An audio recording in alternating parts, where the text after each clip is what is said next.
Good evening, everyone. I want to take a moment to deviate from our regular format tonight and address something that is very near and dear to my heart.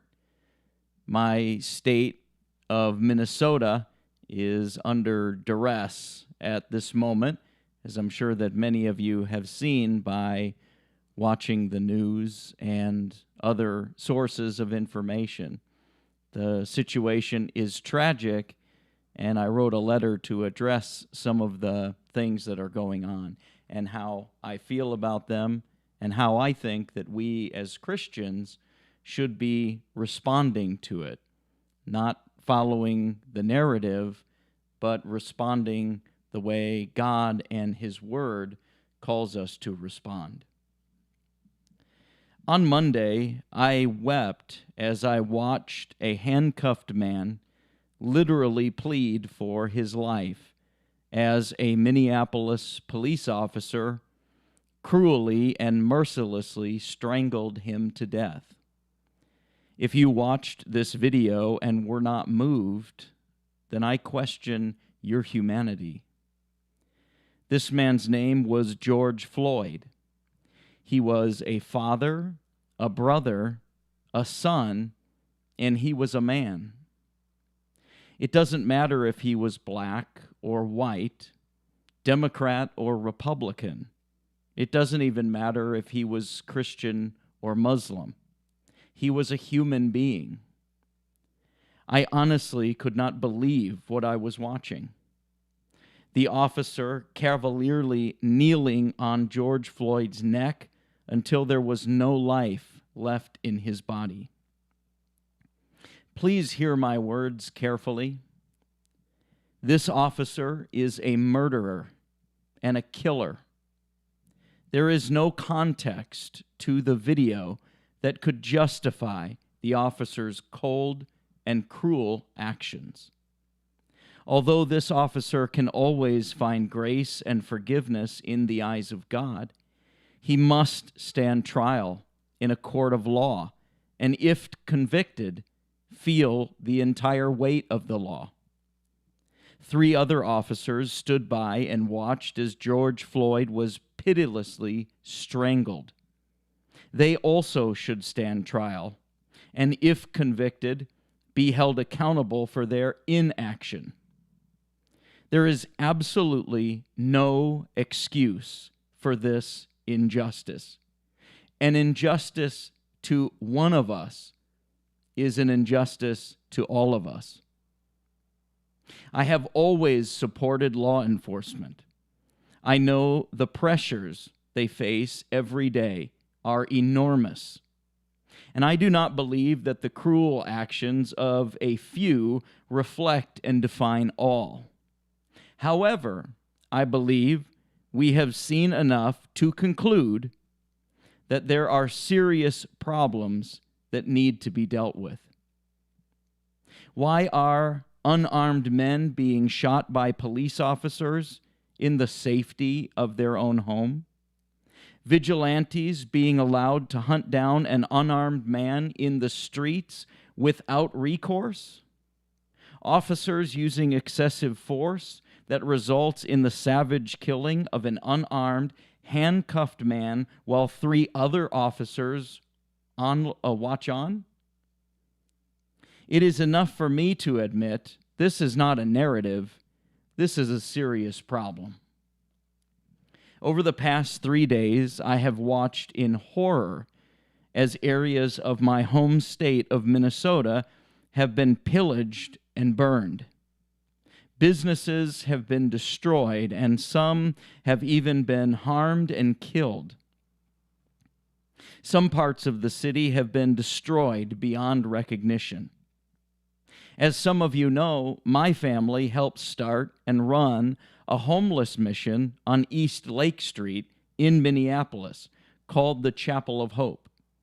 For nearly a decade, my family served the homeless and poverty-stricken people of Minneapolis, very near where George Floyd was mercilessly killed, and the exact epicenter where the riots and looting are taking place as I read this tonight.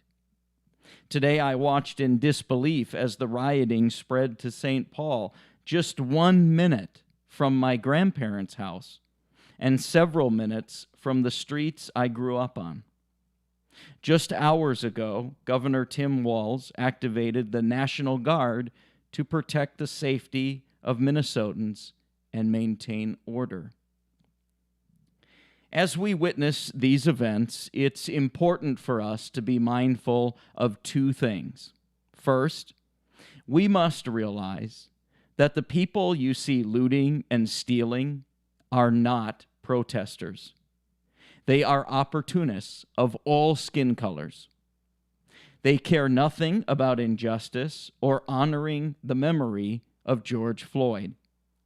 They care about their own gain and how they can profit from this tragic situation.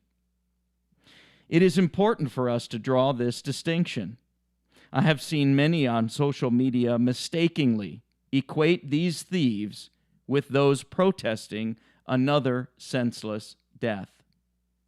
I believe this is a serious misrepresentation and should be corrected, and for all of us to be mindful. Secondly, the protesters who have resorted to violence have done a disservice to the Floyd family, Minnesota, and every American. Lawlessness will never drive out lawlessness. Although it is tempting when we see injustice and no one around us seems to be listening, to resort to violence, people must know that the only protests that have had true and lasting impacts have been done by peaceful means.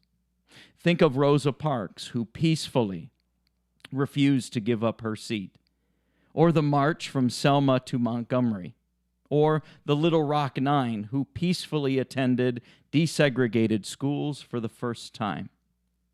It is peace that wins the moral ground. In the words of Martin Luther King, darkness cannot drive out darkness, only light can do that. And hate cannot drive out hate, only love can do that. We should also understand that since George Floyd's death, there have been thousands that have gathered to peacefully protest his death and the actions of one officer and the inaction of the others. In all the hype and the chatter, it's easy for us to lose sight of righteousness and justice, and it becomes easy to carry the narrative that is tagged on our ideology. Justice does not have a political party, and none of us have a monopoly on righteousness. For us to be silent in the face of injustice is not only un-American, it's un-Christian. God tells us in His Word, "Open thy mouth for the dumb, and in the cause of all that are appointed to destruction. Open thy mouth and judge righteously, and plead the cause of the poor and needy." Part of our calling as Christians involves speaking for those who have no voice. During World War II, as Jews were being hauled off to the gas chambers by the trainload, Christian churches largely did nothing. In fact, one woman recalls in a letter that as the train whistles blew, their church just sang louder and longer to drown out the grim reminder of the gross injustices. One pastor took a stand and paid for it with his life. Before he died, he said, "Silence in the face of evil is evil itself. God will not hold us guiltless.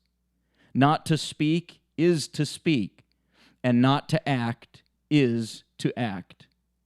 Dietrich Bonhoeffer was hung to death, ordered by Adolf Hitler for crimes against the state, simply for speaking out. I'm asking for every Christian to use whatever platform God has given you, whether it be conversations or social media, pulpits or pen, to plead the cause of those in need. That is at the heart of Christ's love. I'm glad he pled my cause when I was poor and needy. Use your care and concern for others to preach the gospel of the love of Jesus Christ. Remember, some will not like it when you refuse to carry their water for them. They will get upset when you break your silence and no longer meet their expectations. But remember this: standing for what's right is rarely easy, but it's never wrong. Please pray with me for the Floyd family, the officers, and their families, that God would bring healing and restoration, and that he would be glorified through this tragic time. Thank you all, and God bless you and your families.